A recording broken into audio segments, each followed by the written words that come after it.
পালন করতে যাচ্ছি। আজকে অনুষ্ঠানের সূচনা করছি আমাদের ভাষার সেই প্রথম পাঠ থেকে, যেখানে বর্ণ ও ধ্বনির সঙ্গে মিশে থাকে শৈশবের নিষ্পাপ সরলতা।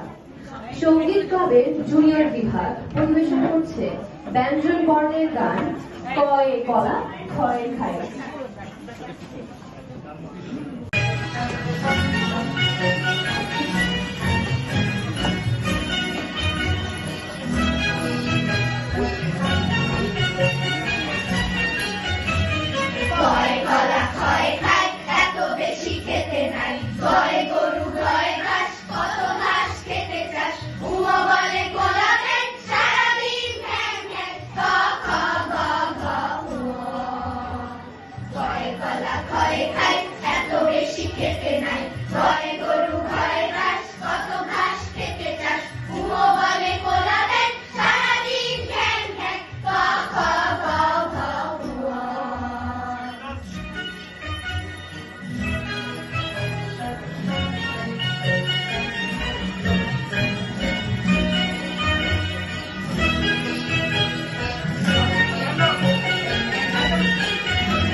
Get it, get it, pig, pig,